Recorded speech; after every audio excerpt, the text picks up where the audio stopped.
This is Urban Agriculture, episode number 8, Green Farms A&M.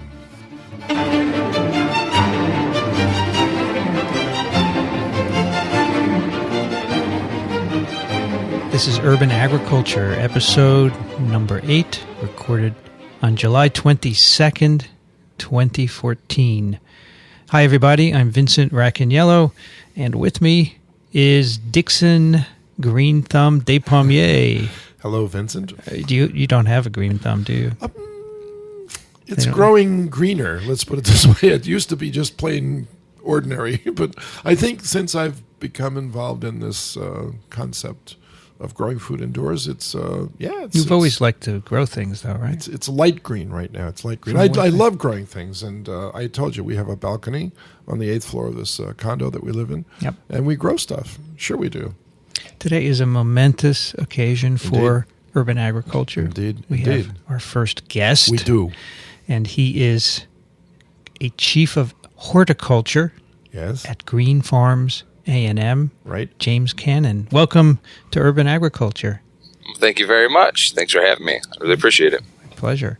James, I take it, James, you're a listener of Urban Agriculture, right? Indeed I am. I've been a follower and an avid advocate myself. In fact, it was your email that said, I said to Dickson, we should have this gentleman on the show to talk about it, because we want to have people on who are actually doing urban agriculture. That's right. There are very few people that could have been the first interviews for this show, and you're one of them.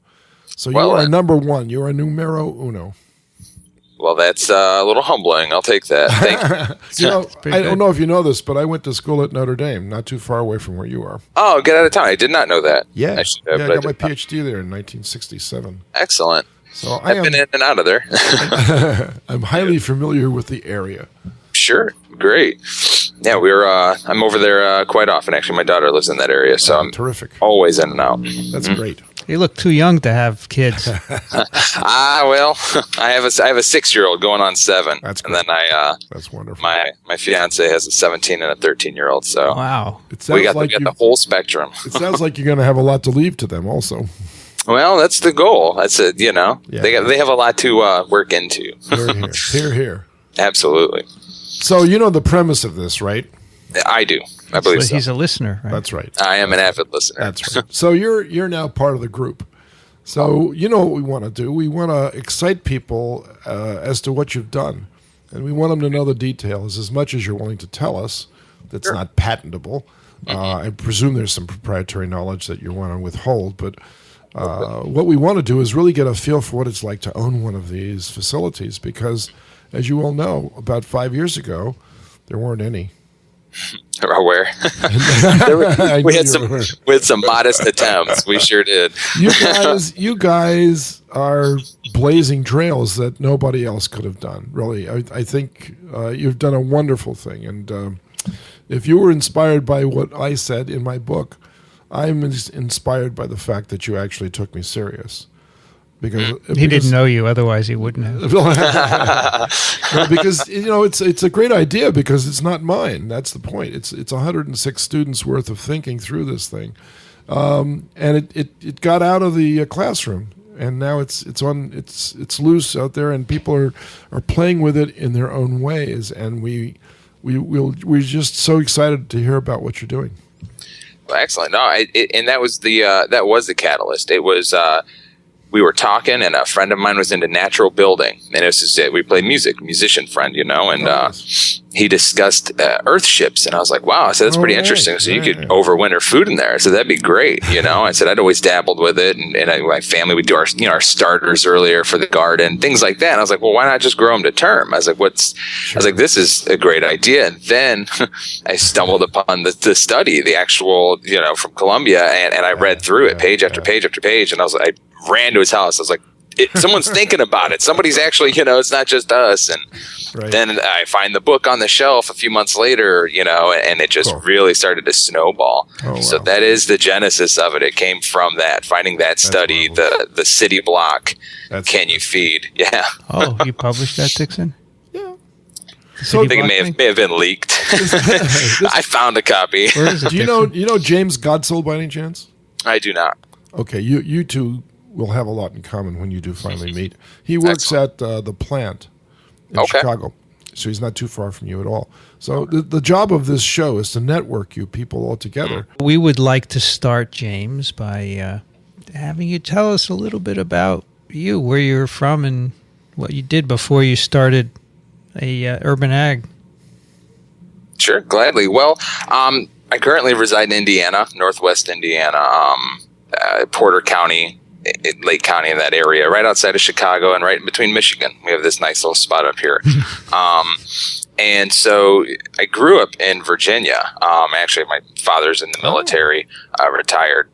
And so moving here as a teenager and then going from this very urban area on the coast of Virginia to sort of what, you would consider the Rust Belt, Indiana, very industrial, right, but also very rural. There's a lot of agriculture. So it was a little bit of a culture shock, and I fell into cooking and restaurant industry, and I did that for better part of 2 decades, really my entire professional life up until a couple of years ago. So I had that end user perspective where I was managing kitchens and opening restaurants and being not a classically trained chef, but I trial by fire. I learned to cook and to respect food and watching raw product come in the back door and then leave the kitchen, and then seeing people leave. And it was just sort of this, I romanticized it a little bit in my head as I was, chopping carrots, thinking of I'm doing something noble and wonderful, Did you watch all the cooking shows? Oh, I did, when they started coming on the Pepin and all of them. Great. Oh, absolutely. Julia Child. And it was great. And so moving through the ranks and the years and moving up, I eventually started to notice that the salads were selling more and portion control was becoming an organic, and knowing where things were coming from. That, and so you have to work with the trends when that's what you're doing. You bet. And it was when I started working at a spot in Michigan, just right over the border, and we had a patio garden. And I started to notice that the customers would get this charge out of seeing me go out there and cut rosemary and then see it come out on their plate 30 seconds later. Yes. That's right. Doesn't get garden, better. And then they see it. Better.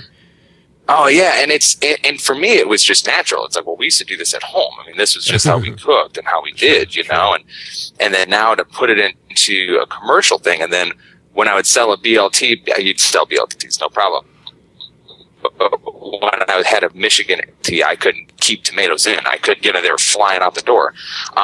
And so then it was that aha moment. And I'm like, well, I could grow microgreens. I can grow herbs. I can grow leafy greens. I don't have the infrastructure or the means to do long-term.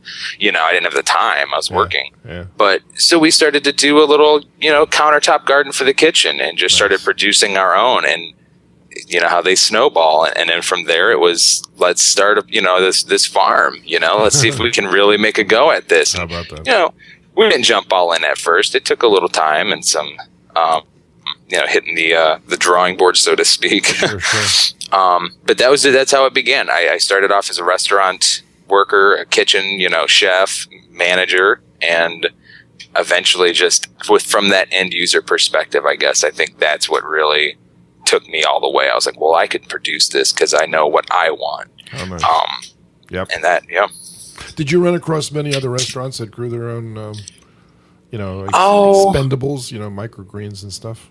Occasionally, you'd see, you'd have your mint, outside a lot of times because you can't kill it. So you'd have mint for mojitos. That was always a common thing. Bars would tend to try to do some kind of, we'd have a bay leaf, laurel plant in the corner, things like that. Right. But never anything in earnest. Not like we're doing this for production for our restaurant. It was always just, there. So when you grew for your restaurant, was that outdoor growth or? Combination. The patio garden, definitely, that was outdoor. Mm-hmm. That was just a raised bed around the perimeter of our al fresco kind of dining thing. It was more ambiance, to be honest, and then it was functional as well. It smelled great, the basils and the colors of the nasturtiums and everything. People got a charge out of it again, seeing you go out there and cut borage or, it's something to that effect. And it was just neat. And I liked it. I would go out there and just cut stuff just to cut it. I wouldn't even be, I would just kind of go out there. But because it was, though, they felt connected. They're sitting right next to it. That's the deal, isn't it? Isn't that the deal? Absolutely. That's right. That's the essence of it. But indoor, the microgreens, we would do those in-house in the windowsill up front again, so that they would walk in and see these trays of these colorful. Sure. What are those for? Well, order the soup and find out. And you'd have your micro mirepoix sitting on top of the soup, or just something. Oh, that's great. A little bit extra, is really what it came down to. Good stuff. So what convinced you to leave the restaurant business? Well, this industry started to, I would say, get legs. Like, it really started to move, and it became less of a novelty. Wouldn't it be great if, and all of those things. And more people started moving towards it. And honestly, the market sort of pushed me in that direction. Once Green Farms started moving and picking up steam a little bit, investment monies were becoming easier to come by and things like that, because we never went to banks. We it was all private investment. We didn't take some, grant money and things like that, because we wanted to stand on our own 2 feet. That was a big deal for us, was green dollars, making this commercially viable, not just, again, there were a lot of great ideas and a lot of great people starting things, but we wanted to be around for the long haul. And so until we could do that, we all kind of just stayed on the perimeter and just kept our eyes and ears open. That was the main thing, was just watch and learn, and was Green Farms started sort of overlapping with your restaurant business, or did it happen afterwards? Absolutely. No, it was an overlap. I stayed working in the restaurants, kept your day job? At a part-time level. I did, yes, absolutely. Again, I mentioned earlier, I had mentioned the mouth to feed. That's right. You got to balance that, and there was I balanced it by sacrificing a lot of sleep and a lot of free time that all disappeared. But it was always my hobby, growing thing. That was something I did anyway. So now I was able to make it a secondary source of income. But then also that retirement, looking for the long haul, that was where the long vision. But it was about a 2-year overlap. I mean, honestly, only about a year ago, maybe, I was able to pull completely off of working in restaurants and focusing on this as a full-time deal. How did you come up with the name A&M? I'm curious. Oh, A&M stands for Agronomics and Mycology. And mycology, And mycology. You run that name by some people and they start thinking about athlete's foot and stuff. For sure. Our original set was to have a mushroom farm within there, and it still will. Right. That was just always the scalable. We start with digestible portions, as far as leafy greens, and we always anticipated on scaling on up. And eventually, mycology would be a big part of what we do. Absolutely. You have any kinds of mushrooms in mind? Shiitake was our original. Excellent. That's a great choice. Absolutely. Marketable. I mean, for every reason, it made sense to start with that. That's right. And then, of course, there's like reshis and all sort of specialty things you can get into once you have your infrastructure. Just like greens. We start with the greens. We can move on to any crop. Got to get good at something first. So can you do a brief fly-through for us with your facility? Sure. Well, with Green Farms A&M anyway, and then there's Upright Farms in Michigan and Grow Etc. in Gary, Indiana. And so those are all yours. Yes, I have a big part in all of them. That's fantastic. Well, and I guess I'll explain as I fly through these how they interconnect, because they all attack it with a different prong approach, so to speak. Green Farms, though, facility-wise, it was a 100-plus-year-old hog barn, like literally a cinder block hog barn that we built within that shell, a hermetically sealed grow chamber. Right. Clean room protocol, everything. It's not quite, BSL 4, level 4. But we go for sanitary, not sterile. That's what I always say. I'm like, we're looking for an exam room, not an operating room. As far as where we're at, we're trying to greatly limit and deter things, but we understand that we're not going to be completely 100% there. Right. But that's where that was. I mean, and Green Farms is located in Valparaiso, which is and we're just a couple miles outside of the actual city limits. And it's the last 10 acres of an original homestead of the Carson farm. So the rest of it's been developed off. We retained 10 acres that was just property, and had a barn on it, and we repurposed it, and was actually able to get a lot of R&D and design and consulting work out of it. And that's what Green Farms primarily does. It's research and design. It is, well, the room we're using is about 8-9 feet tall. It's not very tall at all. Right. But the way we do our multi-tier NFT systems, and with our lighting technology, we were able to really densely stack them. It's not unsimilar to things you've seen out there before, currently. So we're able to maximize, I suppose, that 8 feet. Because it was R&D. We know we could go up 25 feet if we had a 25-foot ceiling, but exactly, sort of working within what we actually have. Yep. And how did you market yourself? I mean, who did you go around to and say, we could grow this or that or the other? Did you get opinions from supermarkets and restaurants and things like this before you decide on the crops, or did you go for the crops and then try to sell them? Well, we actually did. We, like you said, we almost reverse engineered it. You'd mentioned on a previous podcast where you could pre-sell, and that's exactly what we did. Because that's what sold our investors, was the fact that we had this produce sold before we even planted the seeds. There you go. The demand was there. We went single point distribution. We went straight to the university, local private university, and they were willing to take on a raw agricultural product, knowing, we did our homework on all of that, making sure we weren't, jumping into any, issues. And they were all about it, completely supportive, and they've bought microgreens from us ever since, and leafy greens when we have them available, because we don't do to the scale quite to accommodate wholesale just yet. We're working ourselves into that at the moment. Got it. But so back to your facility, I'm envisioning an 8 or 9 foot tall enclosure within the barn, right? Correct. And it's how long roughly? Well, the actual grow chamber is we're using about a 30 by 30. We go with 1,000 square foot, I guess, would be the easiest way to look at a grow chamber. That's currently, it's constantly changing, but right now 1,000 square feet is where we're trying to go, and then they're scalable from there. It's modular, so to speak. Sure.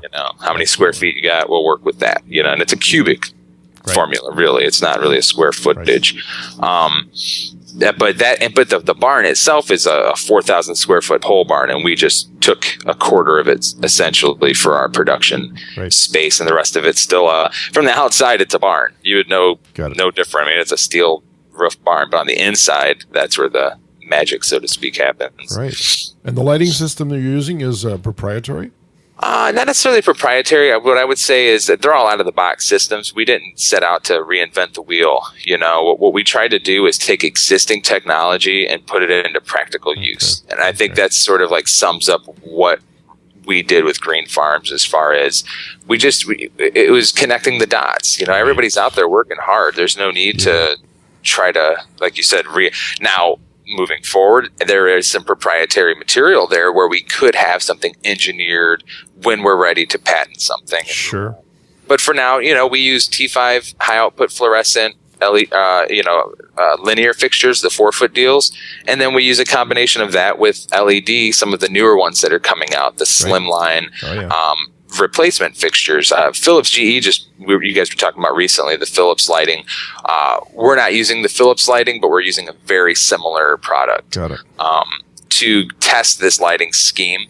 And should that all work, then we'll have something proprietary engineered. But the combination seems to work really well for us, especially with our lettuce production and microgreens. Get it real close. It's not too hot, so therefore less energy to combat the BTUs, for all those reasons. Yeah. So we're looking at a picture here on Vince's laptop. Okay. It's a picture you sent of basil. Oh, yes. You can see how close they are. They're bursting out of there. I do. Yep. So these are racks. I'm sorry, Dickson, go ahead. I was going to ask, how old is that basil? That basil was about 6 weeks from transplant date, so 8 weeks, all told. About 2 weeks. How many crops a year? The way we stagger them out, we get about 26 turns. Look at that. Yeah, because we don't turn the whole building at once. We worked it out cyclically. Yeah. That's the whole idea. This is huge. That's how much land do you think you're saving by doing it this way? Well, my preliminary figures anyway are 10 to 1, depending on the volume. Okay, if I have a 20-foot building, I may be 20 instead of 10. That's right. Things like that. But I don't want to extrapolate that far. Not yet. So Not yet. Exactly right. Not yet. So these are racks, right? I can tell from this picture that there's something holding the plants. Is there a upper and a lower rack, or is it just a single rack configuration? Well, it's essentially, I guess, like bunk beds, like shelving is really the best way to look at it. There's a gutter trough NFT system that rests on each shelf. Got it. Mm-hmm. And then above it, you have the lighting. And then above the lighting, you have a trough, But the troughs rest on a skeletal frames and upon which the lighting's mounted. And that's how we just trough the light, top to bottom. Sure. What are you feeding them? Well, we use, again, like I said, we use an off-the-shelf nutrient solution. Use Nature's Nectar. It's actually what it's called. Nature's Nectar. That's right. It's OMRI certified. It's one of the only ones I've found, Nice. A hydroponic solution. And the reason we use that as opposed to aquaculture or mineral fertilizers, for instance, is, again, it is the only organic, actual certified OMRI nutrient that I've found. And it creates a mini ecosystem within the reservoir because it is biologically active. It doesn't register on pH. It doesn't register electrical conductivity because it's not mineral salt based. Is this a tea that they make from rotting essentially? plants? Yeah. Basically, yeah. When you look at the derivatives, like how they actually created the nutrient, Sure. It's a 3-part solution. You can see on there from where they all come, and it is all organically synthesized, chelated, naturally. It's not, as opposed to a lot of the mineral ones that companies use, which are synthetic, essentially. Yes. But they're easier to monitor, which is why I get why they use it. That because it's like you were talking about before with compost and teas, it's very random. As long as you have an excess, so you'll be able to use it. But you don't know how much of each thing is in there unless you have some serious equipment. Yeah. That's right. So how do you deliver the nutrients to the plants? I see the plants are in individual cups, right? There's no soil at all here. Is that correct? It's a trough. You said That's it was correct. a trough. It's a trough. It's a trough. The nutrient film travels down that trough. It's on a grade, just like gutters would be on a house, about 2%, 2-degree grade. So just so water breaks. You don't need it to be sloped too hard. Yep. And then basically from one end, I have a pump that recirculates, goes up to the top. I use gravity to feed it from there. Got it. Kind of cut down on moving parts. We try to make it as simple. That way, when you build one of these in the desert somewhere, for instance, you can't rely on having all these moving parts and things working in the symphonies. You have to really make it work. Sure. So that's what we do. We use one pump it up to the top. Gravity trickles it down the trough. It runs to the other end, recaptures at the bottom, right back up to the top, and ever circulating. And do you have to add water periodically? We do. We have a formula worked out roughly, which it changes because of atmospheric for all sorts of reasons. Of course, it'll change, but it is. We do. We have an amount that we set in the week, and we have a water tower, so to speak, that gravity feeds again through head pressure into each basin reservoir, and then that basin reservoir never commingles with the water tower reservoir. Right. So if you can imagine, your basin reservoir is constantly recirculating that grow unit within the chamber, and then you have one main head, like water tower, that replenishes those basins just with a float valve. Very simple float valve, just like you have in the back of your toilet tank. And when the water dips too low, head pressure fills it up. Nice. And that's how we kind of semi-automate our systems. I mean, they're automated to the point of things like that water being replenished, humidistats, temperature, things like that. But we still keep it manual enough that we're creating jobs, decent paying jobs at that. Right. So you mentioned humidity. How do you keep down the humidity? Because plants do transpire, obviously. They do. We employ, for one, our air conditioning units, our HVAC unit takes care a good deal of that while it's running, which is most of the time. And then we have dehumidifiers that we have just on reserve, essentially. Right. If for any reason the AC can't keep up, we keep that. To keep between 40 and 60% the sweet spot. We like to stay within there. Sure. And then we use evapotranspiration to recapture that water, and we end up with 0 part per million reverse osmosis water from thin air just by running our air conditioners. Another problem you've probably conquered simply by putting a chamber inside of another building is to keep out the pests. Oh, yes. Conquered Well, that's debatable. We'll say that we have cut them down to a minimum. Great strides. Yes, absolutely. Which ones are you most worried about? Aphids and spider mites. Aphids, spider mites. They tend to be the worst. What was the second one? Spider mites. Spider mites. So there are some predators out there that you could employ, right? Indeed, there are. The issue I run into with my systems with using, say, ladybugs or mantis or things to that effect, if you're going to use like that, is that I use a recirculating HVAC unit, and they definitely get sucked. Yeah. So plugging them up. Yeah, we'll be cleaning that thing up. Sure. Which I've witnessed, anyway in the past. But so what we do is our clean room protocol is a big deal, and the fact that we are constantly cycling our crops out leaves, every 4 weeks that crop's being pulled, or every 2 weeks, depending on what it is. So it really helps keep it down just by that. Raises another question. That when you harvest and you say pull the plant out, how many times can you cut a leafy green before you have to replant? Well, for us, we go about 4 harvests in. And that's when you start to get your diminished returns, we found, as far as most leafy. After that point, your flavor starts to decline, your yield starts to decline. Not necessarily decline, it just becomes erratic. At that point, things get weird, is the best way to put it. And are you listening to your customers for feedback as to how the quality is going? Absolutely. That's paramount for us, because that's what we sell essentially. Right. Is because there's a premium for buying something local and naturally grown, as far as it's not organic because we don't use soil, and that's the catch to everything. I always ask them, what's organic mean to you? Because honestly, it's 30% what it means to you most of the time when it says it. So, so we go through that whole thing, and then usually everybody's very happy with the quality because they understand that. Yep.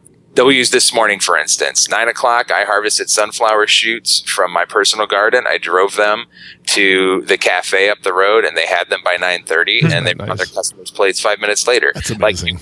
Right. And so that's the quality we sell, is the freshness and the shelf life. That's it. And the flavor.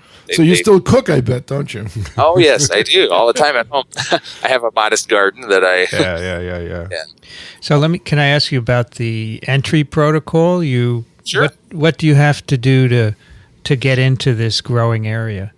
Well, we have a few lock chambers, so to speak, and it's just doors. That's our big thing, is doors. It's just lots of chambers, lots of door to door to door, and each time you come through the next entryway, you're sort of shedding or donning another piece of garb. You leave your outer layers, your coat, your umbrella, purses, things of that effect. Those personal effects stay at the first one. Shoes too? Shoes off and or covered. We have dip trays for those who can't fit booties onto their shoes. Say they have whatever, like boots or something. We do have booties for that. We try to keep down on those because they're disposable. But we have dip trays with I use a quaternary ammonia type thing, just like you'd see in most kennels, so to speak, just to keep that stuff off the bottom, because we do have to walk a little ways from there. And then after that, you don gloves, hairnets, lab coats. We have, for our workers, we actually have oversized scrubs in lieu of Tyvek suits, just because those are a little cool. How many workers do you have, by the way? Well, depending on the size of the farm. I mean, Green Farms, we employ about 4 full-time with a couple of part-timers. It's a small facility. It's mostly R&D, so there's at the moment transitioning into we have 2 facilities under construction as we speak. Really? So we're like training now and really starting to kind of so you're profitable. Not profitable, again, debatable. We're getting there. I would say the model is, and the testing we've done is, and all the yield, everything is there. What we have yet to do, and what we are doing now in earnest, is building that profitable facility. And that's like what Upright Farms in Michigan, for instance, that is the main goal there. It is essentially manufacturing food, taking the Rust Belt to the Green Belt. Economic turnaround of cities and urban areas, and you can only do that if it's viable and going to be here next week. Sure. Where about in Michigan, by the way, you're willing to say? St. Joseph. Oh, yes. okay. Yeah, we're right in downtown St. Joe. We're across the street from City Hall, the Mason Temple. We actually took a 100-year-old Mason Temple, and we're on the 2nd and 3rd floor. First floor is office, mixed-use building. So you're a vertical farm. That's right. Absolutely. An urban vertical farm. Urban vertical downtown. That's right. Main Street. Right. But that one isn't functioning yet, right? It's not functioning in earnest either. No, it's not. But that's the one we are doing a lot of customer trials. We're dealing with a lot of the local markets, and we have research and development chambers that have been growing and taking all of that data. Mm-hmm. It is poised to be a very profitable, viable option. So, James, do you think the model will be to have a number of smaller, I'll say smaller in quotes, such facilities so that you can get the produce right to the restaurant quickly, the same hour, for example, like you just told us, or is it going to be more long-distance transport? I think that's where this is like a three-pronged approach in my estimation. Like my personal goal here is GreenFarms could be that long, not long haul, but that within an hour, that wholesale single point distribution to say Notre Dame we'll use, for example. You could build a facility to accommodate that school or facilities to accommodate that school for each crop.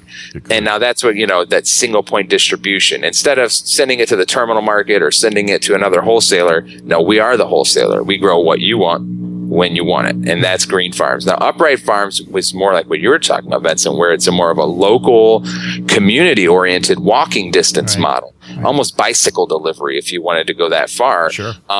Where you could order, we would have standing orders with restaurants because we always want to build relationships with them. And that's the whole point is your farmer, where it came from, when it was cut, all of those great things.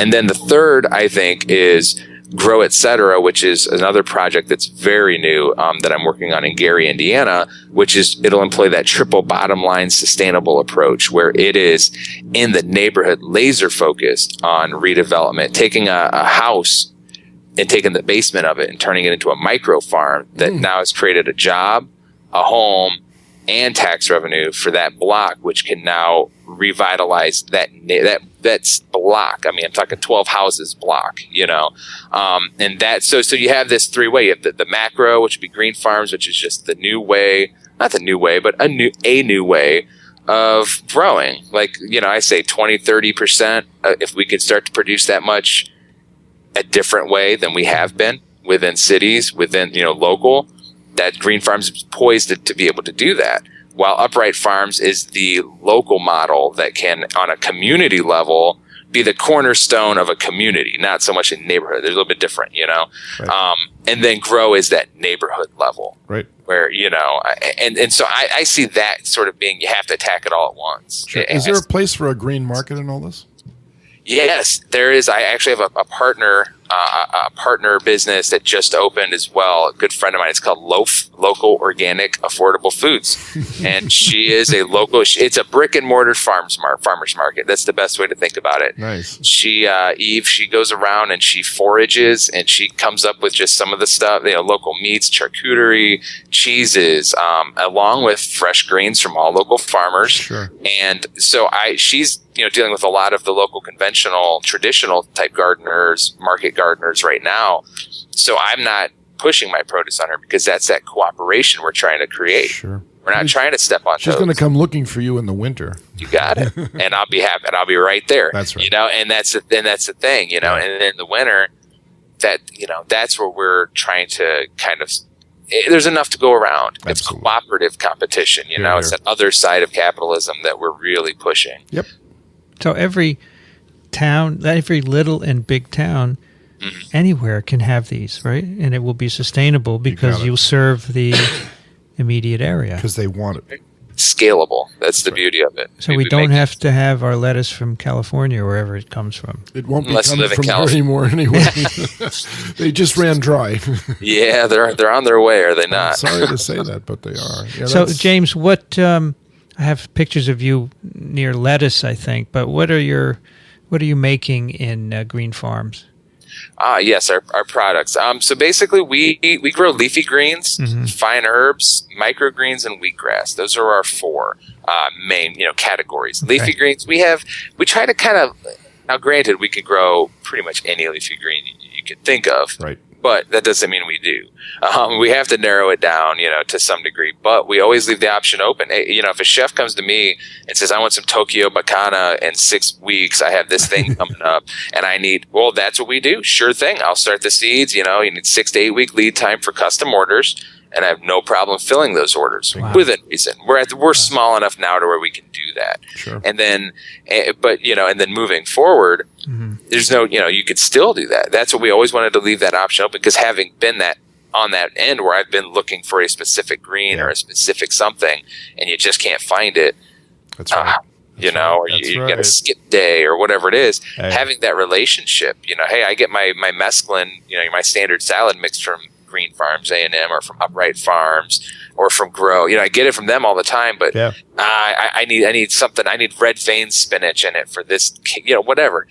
That's what we sort of offer, is that availability, that fluidity. So any number of leafy greens, fine herbs, you've seen the basil, we do cilantro, chive, dill. Again, we'll grow whatever. If someone wants some sacred basil for something, we'll get the seed. If I can get the seed and that's all I need to do. James, in one picture you sent us called lettuce shelf. Yeah, yes. On the left, what are those greens with the small round leaves on stems, it looks like? Watercress. Yeah. Dickson couldn't get it. It gets a lot of people. A lot of folks think they're nasturtiums. I don't know everything, Yeah, that one's the watercress. That was just for fun. I've never seen watercress growing out of water. Let's put it that way. Right, exactly. It tries to throw roots everywhere. How about that? Let's just put it that way. How about that? Does this make you hungry, Dickson? So of course it does. Now, James, you have to know that I live in Fort Lee, New Jersey, and that town has undergone so many changes over the last 30 years. It was heavily Italian at one point. Okay. Then, in fact, Frank Sinatra's mother lived in that town, although he was born and raised in, I guess, Hoboken. Yeah. That's right. And then the Japanese opened a factory someplace up in Suffern, New York, but the cheapest housing appeared to be where we were, so the Japanese occupied a lot of the unsold houses that were around Fort Lee for a while, and the cuisine changed. You see a couple of Japanese restaurants open up. Well, today, it's 60% Korean. Okay. And going up. It's not going down. And the number of Korean restaurants is just all over the place. And I have become quite fond of baby bok choy. And a lot of the stuff that I eat, I just love it. Steamed, grilled, you name it, and a baby bok choy. And it's very easy to grow. Where do they get it from? Sure is. Where do they get it from? I can possibly tell you. Do you think one day Fort Lee will have a James Cannon growing stuff right there? Of course they will. Of course they will. Green Farms A&M will be everywhere. Hit that website. Absolutely. Well, that's the goal, is to grow it anywhere. And they have a lot of exotic mushrooms also. They have, oyster mushrooms and sheep's head, all of them. Yeah, exactly, right. Enoki. All of those fantastic ingredients that you want to use. This is going to revolutionize eating and cooking, isn't it? It's already started to do that. Yeah, and I'm beginning to learn that. Sure. Dickson. There's a restaurant in New York City, James, called Bell, Book, and Candle. Okay. And on the roof, this guy uses tower gardens for growing stuff. Sure. And almost 80% of his greens comes from the roof. That's amazing. That's exactly how it should be. But it's seasonal. He puts it in a warehouse in Pennsylvania in the winter, and he continues to grow. So we're going to have him on the show too. But that's the beauty of this, is that we can unite you two guys together, and we can get you to talk to each other. And that's what we want to do, is to start a larger conversation, as you put it, between the people who want this and the people who can produce it. So that's James, what other things do you plan to grow besides what you've told us? Great. Well, question. We're definitely working on other things. We have tomatoes going. Of course, we have strawberries. Any number of vining plants. We have some things we're working on with our grow units, proprietary type things. I don't have details at the moment anyway. But as far as doing our vines horizontally as opposed to vertically, where you normally see them in a greenhouse climb up real high. Yeah, they want to sprawl. That's the typical nature of the vine. It's not to climb. We make it climb with clips and all kinds of things. So if we can manage a way, which we have, it's just refining it now at this point, making it replicable, and for all those reasons, commercial. Yeah. the manufacturing process, which is what we always harken it back to, is we're trying to manufacture food, not in a factory food genetically modified sense, but in a, watch the nuts and bolts and all that stuff. But, crops like that, tomatoes, any vining crop, tomato, the cucumber, you name it, zucchini. Yeah, I've done a little bit of that, but there's slight modifications that have to be done to the units. But we anticipate on growing everything: root vegetables, again, vining crops. The leafy greens were the low fruit, so to speak. So I get a lot of questions about pollinators and pollinating plants. What do you think about that? Well, for instance, my tomatoes outside. I mean, granted, they're outside, so I don't have to do much pollinating, but I have them tied up with strings. And what I do every day is I walk by and I just hit it as I'm watering it. I tap my trellis. I just hit it. That's and you can see the pollen fall like snow. Sure. So that's what we would do is instead of hitting it, I would just engineer a vibrating mechanism into my grow unit, and my whole unit would vibrate. I've seen them do it with electric toothbrushes on the back of the nodes, where they use an electric toothbrush to vibrate a whole vine. But that's how I would approach those. And most of the crops that we would grow would be what they call perfect pollinators or whatever, where they have the stamen and the pistil within the flower. Sure. But other than that, I've done cucumbers where I've gone by with a paintbrush, green paintbrush for cucumbers, red paintbrush for tomatoes, and you go by and just pollinate them. You brush each flower. You do that for cross pollinating. If you're going to try to do some hybrid things on your own, that's a good way to do it. Yep. But that's really it. It's going to be a lot of recreating, through wind pollination or whether it's dew pollination. All different manners. Bugs, we're going to try to stay away from them if we can help. Okay. Unfortunately, in our facilities anyhow. Yeah, sure. Is there anything you cannot grow inside? Sure there are. I mean, at the moment, I would say cannot right now. I think I wholeheartedly believe that you can grow anything inside. Effectively or viably, profitably, that's where it sort of gets weird. Corn, it's just the biomass. You got to grow so much corn to get what you get out of it. Exactly. Or wheat, for instance. A lot of those commodities, you can totally. Yeah. I just should you, or is it there yet? I don't know. We'll have to wait on that lighting technology and for many reasons. Hops, for instance, would be great to grow inside, but where are you going to put a 20-foot vine, That's right. Well, you have to engineer a vining matrix so that you can condense that. That's right. And so those are the things we're chipping. That's what Green Farms kind of does is we're looking at all of those commodity crops as well as edibles and as well as ornamentals and just everything, Sure. But we wanted to focus on food to start with. That's great. Yeah. So, James, you sound like you like to engineer things. You're talking about vibrating vines and water. Where did that come from? Curiosity, I suppose. My father is a tugboat mechanic. Cool. My grandfather's worked in the steel mills, and I came from a long line of farmers and mechanics and tinkerers. And so I think I've always just been interested in tactile in that way. And then getting into the restaurants, a lot of people don't know this, but being like you kind of have to be a jack of all trades if you're going to run a kitchen. You have to be able to troubleshoot why your fryer didn't start or why this didn't go, rig something up so that you can, keep the dinner service going. So you just kind of get used to flying by the seat of your pants. And then it became, the people I was working with, the teams I have at each of these projects are just amazing. I work with amazing people. It's not just me, Green Farms, we have engineers, we have people that have physics degrees and I have a great deal of people that I can lean on. And what I do is I need a tomato to grow here. What can we do to get it to go there? And then we go and we beat it up and we figure it out. Same with Upright Farms. I work with a master landscape architect, engineers and ex-Marines. And, you have this wealth of people that all coming together for that same common goal. Yep. And that's just what's amazing to me is having those people all be interested in this same thing. So you have a lot of other growers near you, right? I do, You've yes. got Green Spirit Farms up the road, and you've got the plant in Chicago, and you've Indeed. got Farmed here. And who's the other group in Indiana, not too far away from you? Oh, Green Sense Farms. That's the one. That's the Yes. one. Do you guys talk to each other at all? A little bit.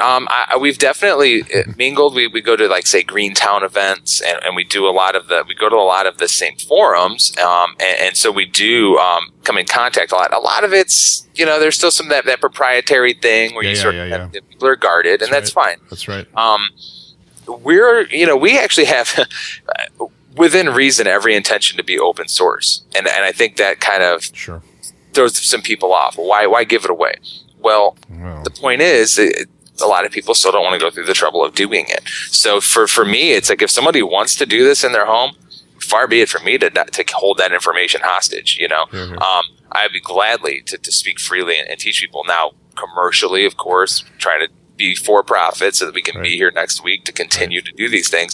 So there's certain things, within reason. But we do. We do come in contact. We attend same forums. A lot of the same facilities and things like that where we do come in contact. Do we meet regularly? Not as regularly as we should, I think. I think that's something that we could all strive to do more, is to cooperatively compete, because there's more than enough people to feed. I would agree. And we need to all share this technology so that we can move forward. So do you think that there should be an indoor growers association? That's interesting. I think there should be, personally. And a journal that comes out. I tell you what, I would check it off and contribute when necessary. Because there's an online urban ag journal already, which has a lot of related information on it that I just discovered, which I thought was kind of interesting. But I would love to see a North American or even a United States-based Indoor Growers Association, because there's a lot of you out there now that I see on my emails, and a lot of you don't know each other, and you could make huge advances more quickly if, of course, some people are not willing to share information as well as others, but you sound like the kind of person that would share a lot. And John Adel is one of those people as well at the plant, and the group in Milwaukee, which isn't too far from you either, Growing Power. That group also would make a nice nucleus for the Midwestern Indoor Growers Association. I think I would highly encourage you to consider becoming the chairman of that committee. It sounds like he's got time to do that. No, he probably doesn't, but always ask a busy person to do something, because that's the way you get it done. I would find time. You make the time. You got it, because the rewards would be amazing. Once there's an association and there's you can start setting standards, and you can start collectively advertising your goods and that sort of thing. You become a formidable source of income for the towns and the cities that you guys are located in, because you're revenue generating.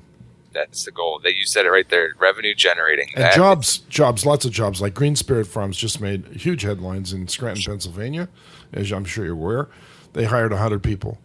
That's huge. And they took over a fiber optics plant that was abandoned by Corning, and they didn't have to touch it. They just moved their grow systems. Now, I was going to ask you about that, because they do use a different grow system than you use. They use the Omega grow systems. They do.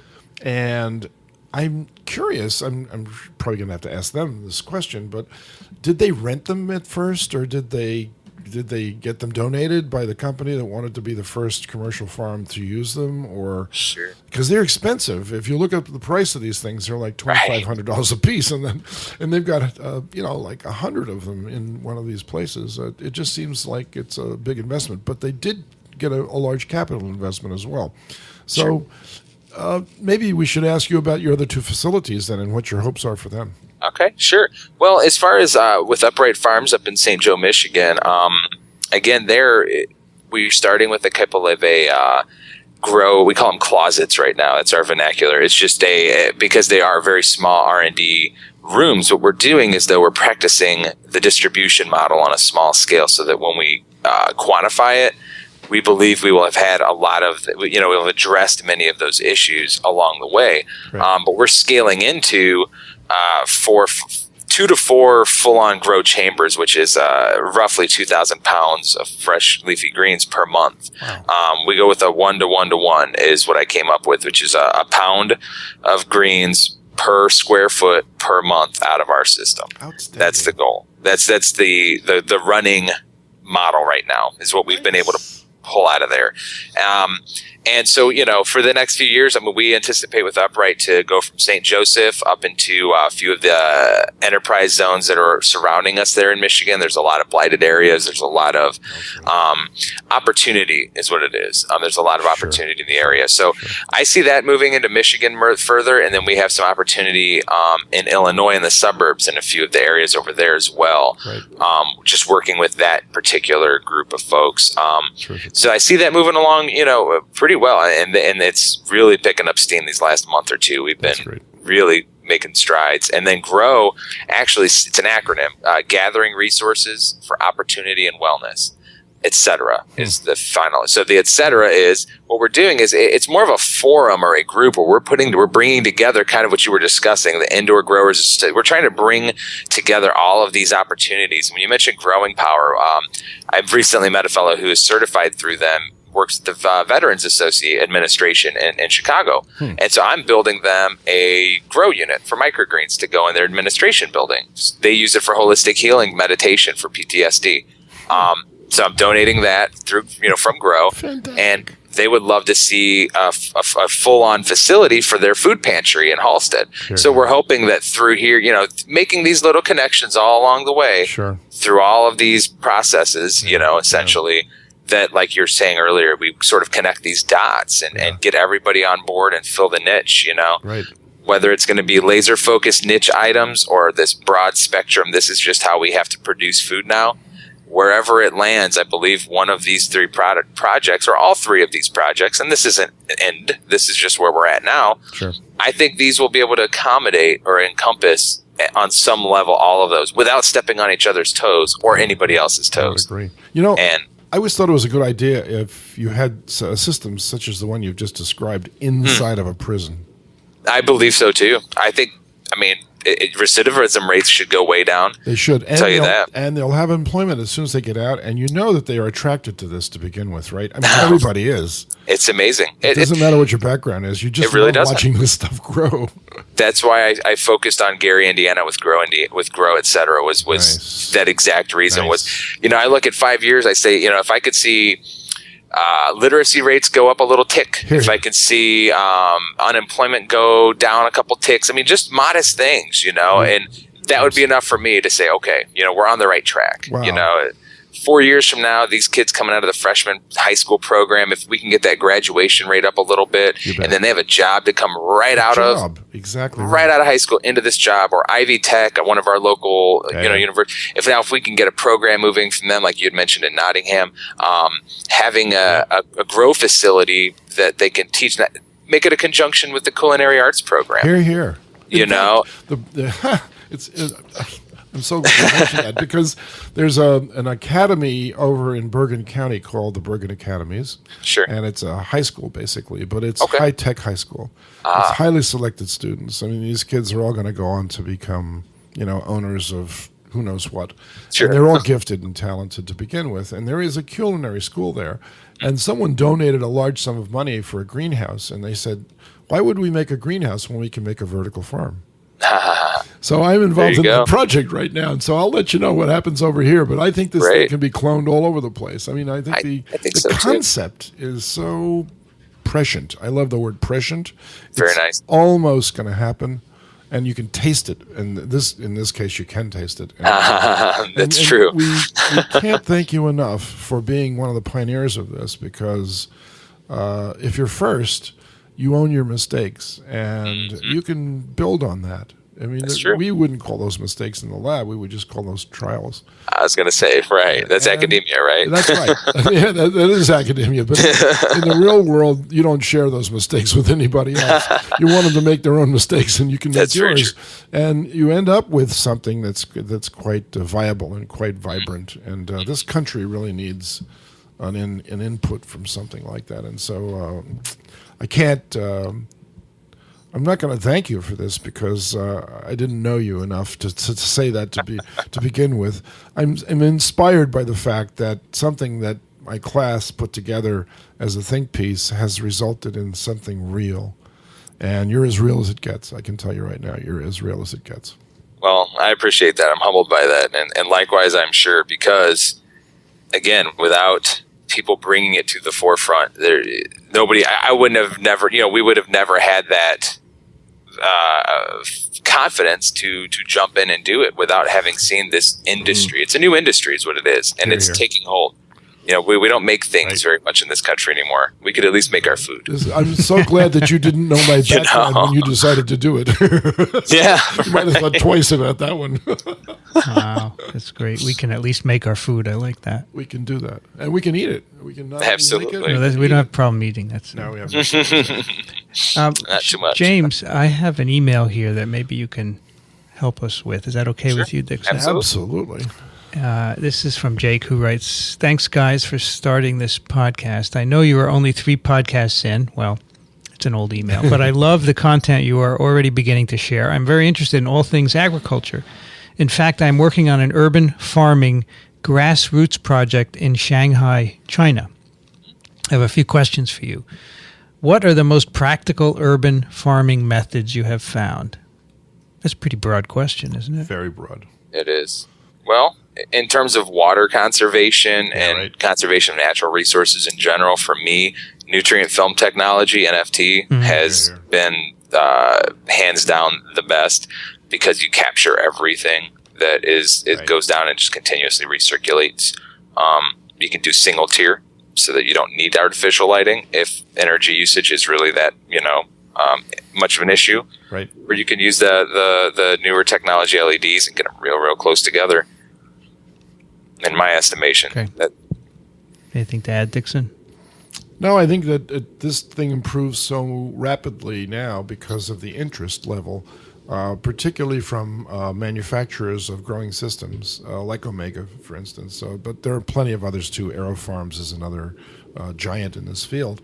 And the nutrient systems get better, and the monitoring devices get better, and the crop varieties get more diverse because people are willing to take a bigger chance because they can have success right away with the crops that they can depend on. So that it's like a drug company that makes penicillin. They make 90% of their income from selling penicillin, but they want to sell other things too. They may not make a lot of money at them, but they have a diverse portfolio. So people will come back to them again and again, and that's the way this is going to shake out too, I have a feeling. So you'll be into root vegetables before you know it, and watermelons and all this other stuff that everybody else is trying. And I've seen systems for growing large quantities of wheat. I'm not kidding. This is dwarf wheat now. This is not normal size wheat, but and also dwarf corn. So 2 projects that were sponsored by NASA to begin with, and developed in some of the ag schools. So it's just exploding. I'm sure you feel this too when you travel. Yeah, absolutely. All right. He says, you mentioned in the podcast that ecology is not agriculture. Can it be? Should it be? What about permaculture? Now, there's a question. Yeah, well, I think anything that replaces the natural environment with monotypical plant varieties is not ecological. That's the reason why I say that. They call it. There is a book called Agroecology. I'm offended by the title because when you read the book, it's all about farming.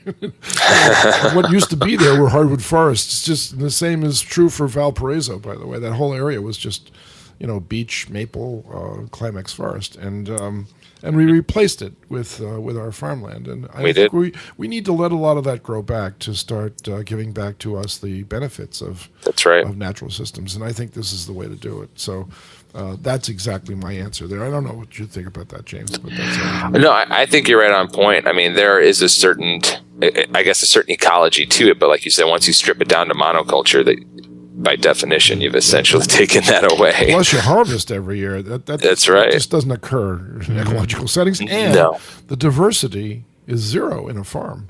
That's right. I mean, per plot, it's this or it's that or it's the other. It's not a Mexican garden. And that, by the way, that would be ecological. Well, 1 tomato plant, 1 bean plant, 1 zucchini, 1 pepper. That's the way they grow their food down in Mexico. But that's per person.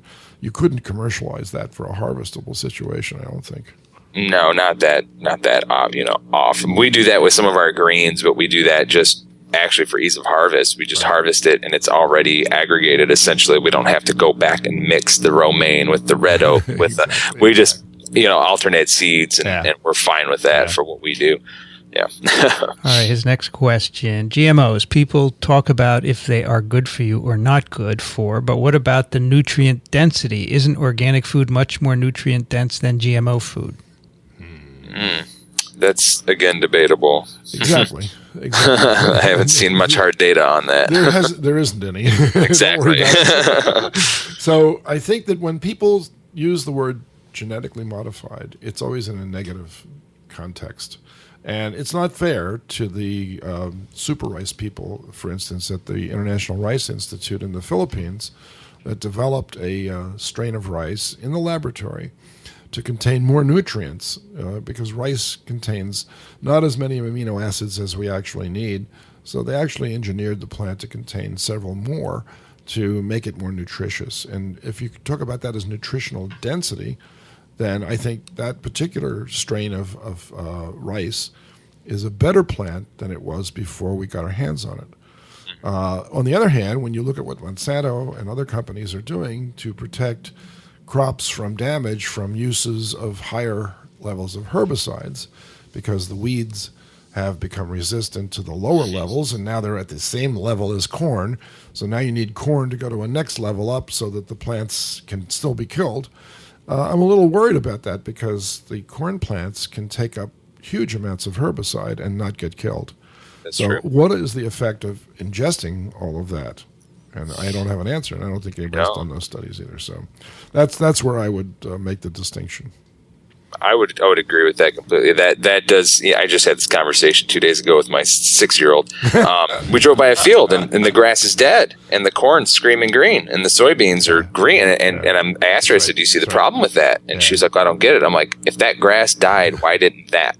And then you could see it click in her head. And I'm like, "Exactly." I'm like, that's my problem with it. Like you said, the rice, the super rice, you can't argue with that. I mean, if it's there, but when you don't know and you're tinkering with things, and that's where I have issues. That's right. And they're not forthcoming either. When they are confronted with these problems in public debates, they don't do a good job of explaining themselves. No, very vague. They make the herbicides as well as the genetically modified seeds. Sure they do, and they're all linked together. And they also make the tractors, and they make the fertilizers, and they make the... But you can't blame the companies for that. You have to blame the stockholders. I was going to say, and the market for bearing. That's right. Big, That's right. And if they're going to change, it's because of climate change issues, I think. I agree. They could switch to indoor farming and still do very, very well, I think. But it hasn't affected their bottom line yet. Not yet, but I think unfortunately, we're working in that direction. Unfortunately. James, you want to hear a few more, or do you have to go? Oh, I have time. All right, so next one is from Jim, who writes, I've seen some free online books a few years back that describe agriculture practices in the U.S. and China around the early 1900s. One discussed farming arid land where plants such as wheat were spaced 1 to 1.5 feet apart, and in another, how the Chinese managed their crops. I don't have titles or sources and wonder if any of your listeners might have these. There are lots of places to look, but I won't have time to look for a while, so crowdsourcing seems reasonable. Good shows. Right. P.S. I spent 6 years on a chicken farm in California that belonged to my grandmother, where in the 50s we experienced the effects of increasing feed prices where only big commercial operations could survive. In Virginia today, I appreciate how few agricultural pests exist in California and why control stations exist when you enter the state. Right. Mm-hmm. Yeah. Well, I don't know those books. I don't know if you do, James, but I'm not familiar with the books. No, not offhand, to be honest with you. I'm not. I think I have no help on the books there. We'll crowdsource it. I do know something about the Chinese agricultural system, though, because I am a parasitologist by training. And I can tell you that the Hookworm Commission that revolutionized sanitation in the United States by simply suggesting that we dig a 6-foot hole and put our feces and urine in it, And we created a system which got rid of a lot of other things, too. I don't know if you know this. James Vincent is a world expert on polio. Polio can't really escape from a 6-foot hole. I see. It can't crawl. So once you've deposited it down there, it's going to stay there unless it gets into the groundwater. So the Chinese heard about this, and because our general health went way up as a result of controlling the spread of human feces throughout the environment. By the way, we never used it as fertilizer. Right. We then formed another medical commission called the China Medical Commission, which then advised China on how to handle their human fecal problem. And the unfortunate part of that was that China used human feces and urine as a fertilizer. And so you can't treat it the same way that we did. So they had to work out a way of fermenting it, which doesn't sound very nice, by the way, but it does kill off the pathogen that they were interested in getting rid of, which was hookworm. But it did not, repeat, did not, get rid of a lot of the other pathogens. And so to this day, a lot of these pathogens still remain intact and spread through the use of human feces as agricultural fertilizer. So there is a connection between sanitation, food safety, and that sort of thing. And I think indoor farming is the ultimate solution to getting rid of parasites. Well, you do control a lot. I mean, you have far more control, I've found anyway, over my water source. I mean, that's a big deal. I mean, a lot of times it's not so much. It's introduced usually through that or runoff from somebody else's water source. Runoff. You don't have any runoff, do you? No, sir, I don't. Really? Not yet. You're going to strive to be a very large agricultural outfit someday, and you will not ever have to worry about agricultural runoff as a pollutant. No, we do gray water remediation. Those are part of our. Look at that. Just part of our system. That's fantastic to hear, by the way. So closed loop agriculture is what you're all about. That is ultimately we are about lowering the inputs, and just and creating more out of less. I guess that's the goal is to not have to add water. Hopefully, just continuously be recirculating it, collect the rainwater. Here. Things like that. Mm-hmm. Next one's from Robin.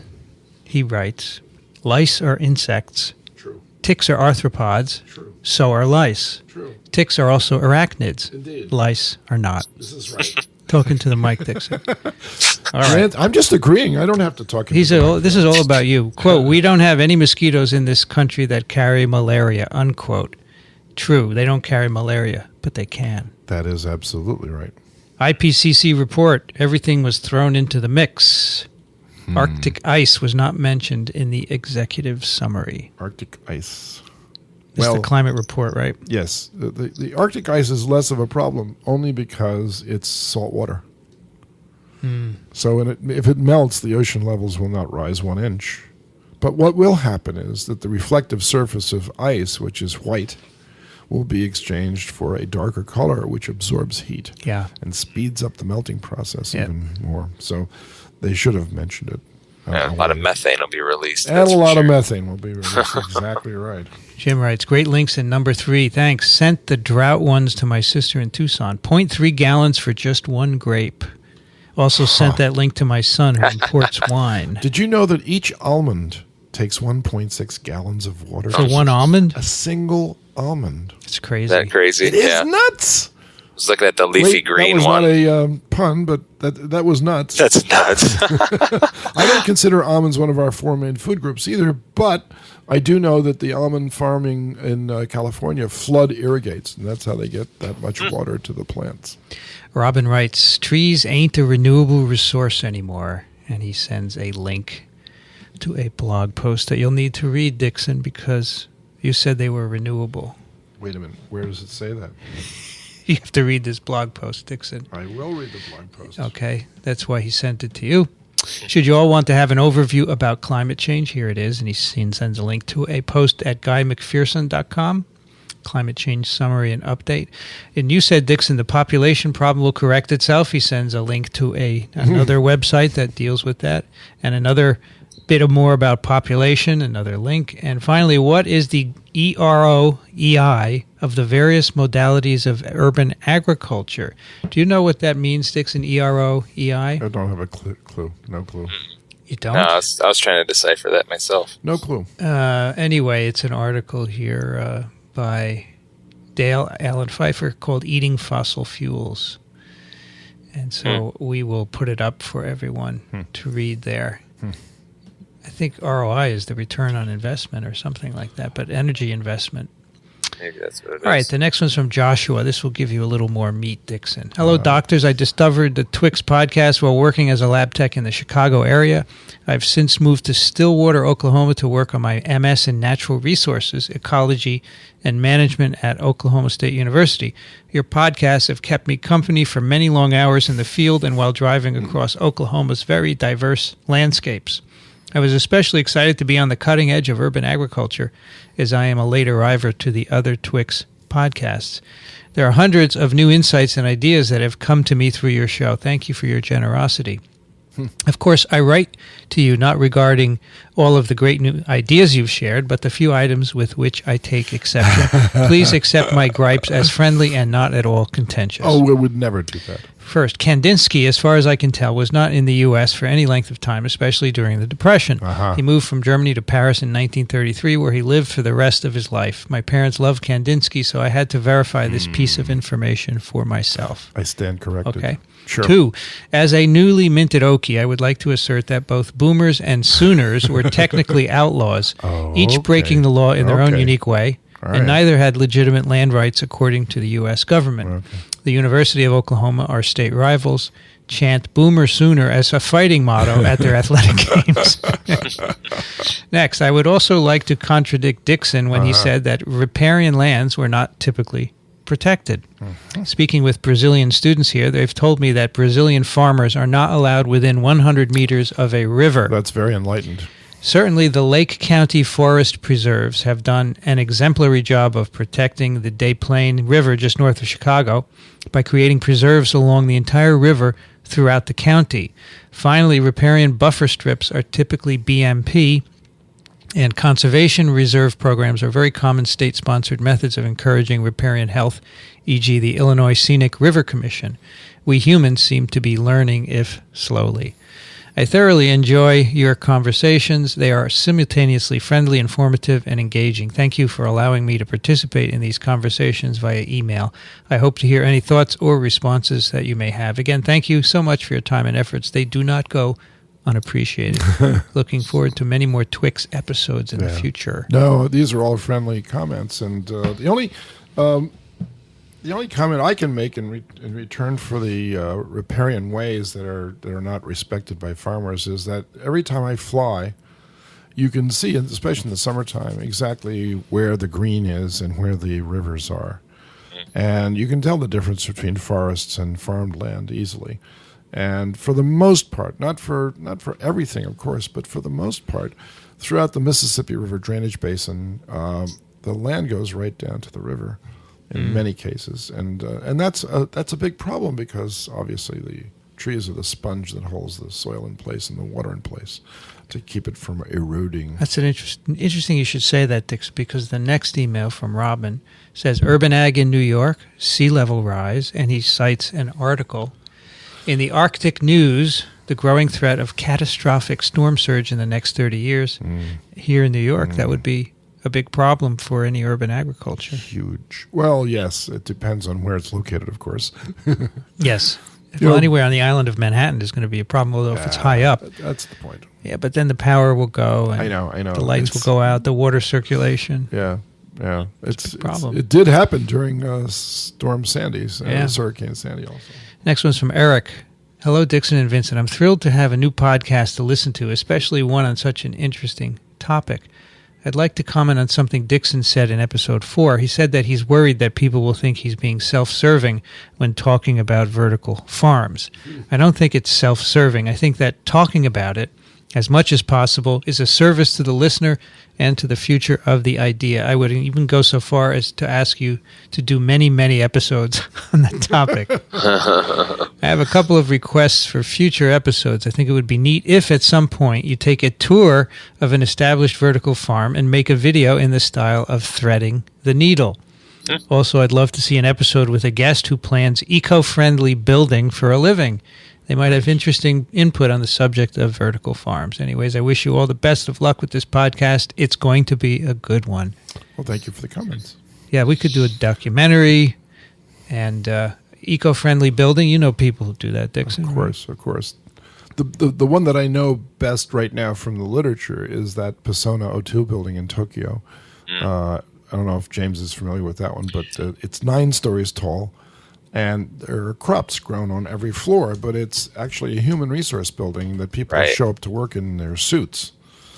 That's exactly. No, and but they that's pick their crops for lunch, and they take them to the chef, and the chef prepares something great, and they never have to leave the building. Oh, that's probably not such a great thing, but if you don't want to leave the building, you don't have to. So integrating crop production into that situation is great, but I think there's a contamination problem that really you have to be worried about for Agreed. people trafficking in and out of the building a lot. Of course. So with a grain of salt. All right, the last one's from Jake, who writes, thanks for the great work on the podcast. Would you guys be able to provide some reading recommendations on urban farming?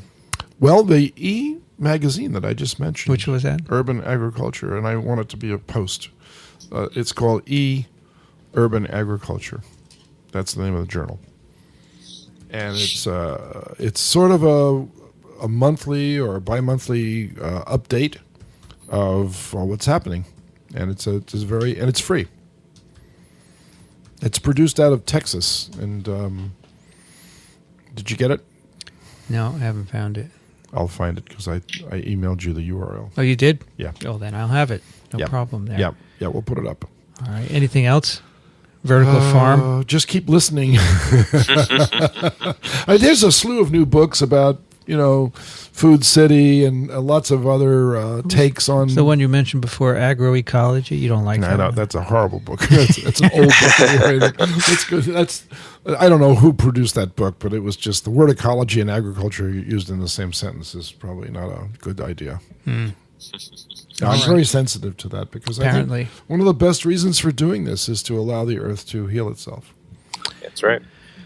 All right, Dickson, this episode of Urban Agriculture will be, as usual, at iTunes and also at urbanag.ws. And we do love getting your questions and comments. Please send them to urbanag@urbanag.ws. And our guest today has been James Kennan from Green Farms A&M. James, thank you so much for joining us today. Thanks again. The pleasure is all mine. I really appreciated it. And, I think you should come back in maybe a year when you're got big booming business. Or sooner. Yeah, it sounds like it's going well. We wish you all the best. Absolutely. I'll certainly be in touch, and likewise. Yeah. Absolutely. We'll have to have you guys sometime once we have a facility up and running that is worthy of everybody's time. Love to do that. Great. Dickson Despommier can be found at verticalfarm.com. Thank you, Dickson. You're welcome, Vincent. And I'm Vincent Racaniello. You can find me at virology.ws. The music you hear on Urban Agriculture is performed by John Harrison and the Wichita State University Chamber Players and Ronald Jenkins. You can find his work at ronaldjenkins.com. You've been listening to Urban Agriculture. Thanks for joining us. We'll be back next week. See you upstairs At the Vertical Farm.